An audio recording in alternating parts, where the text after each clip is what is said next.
Hi, and welcome to Anne's Family Recipe. Today I'm making Newcastle hot dog chili.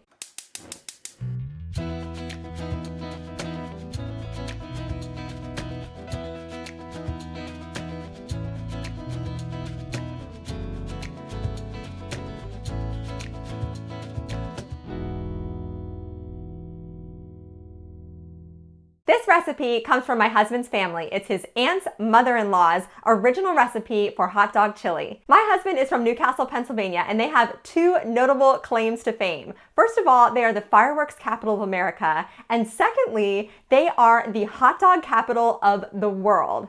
Now, before I met him, I had never in my life eaten a chili dog, which might sound crazy, but there just wasn't anywhere you could go around me growing up to get a hot dog. You could either get one like just at a barbecue at your house or maybe at the baseball stadium. But otherwise, there weren't restaurants where you could go get hot dogs. Now in Newcastle, that is not the case. On every corner, there is a restaurant where you can get delicious hot dogs, and they're all topped with this perfect Newcastle style chili. And I think, if I'm not mistaken, this originated back in the 1920s by a couple of Greek American men living in Newcastle. They opened a restaurant called Coney Island, and it featured this amazing Greek style hot dog chili.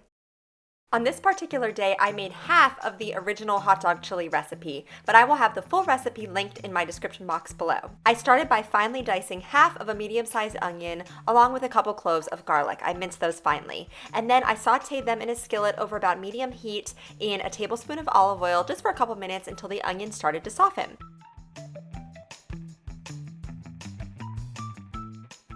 Then I added 3/4 of a pound of ground beef, and I used the side of my wooden spoon to really break the beef down as it browned, because you don't want any large chunks of beef in your chili.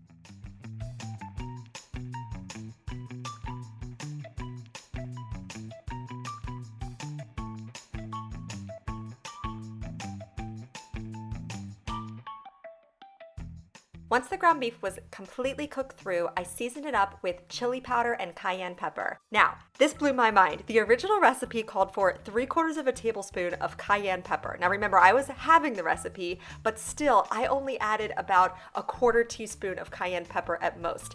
I may be a wimp when it comes to heat, but I knew my mouth would be on fire if I used that much cayenne pepper. So start with just a little bit of cayenne pepper, please, and then you can always add more if you want your chili to be spicier. Next, I covered my ground beef with water and brought it to a simmer, and then reduced the heat to low and allowed the meat mixture to simmer for about 2 hours. Now every 15 or 20 minutes I stirred it and added another half a cup of water if I saw that the liquid had evaporated. After the 2-hour cooking time had finished, I had added probably an additional 3 cups of water, because you always want the chili meat to be simmering in some liquid and then concentrating that flavor. So as it evaporates, add some more liquid. After 2 hours was up, I added in some yellow mustard and some cornmeal to thicken this up.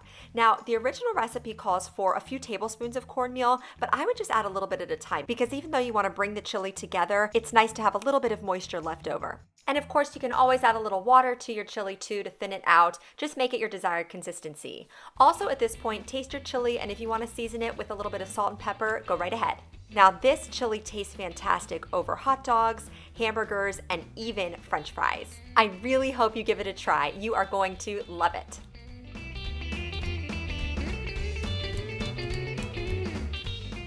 And just a heads up, if you're ordering a hot dog with everything in Newcastle, that means you'll get chili, mustard, and onions on top. And boy, is it good. Don't forget to subscribe to my channel, follow me on Instagram at Anne's Family Recipe, and give this video a thumbs up if you liked my hot dog chili today. Thank you so much for joining me here in my kitchen, and I'll see you again soon with another family recipe.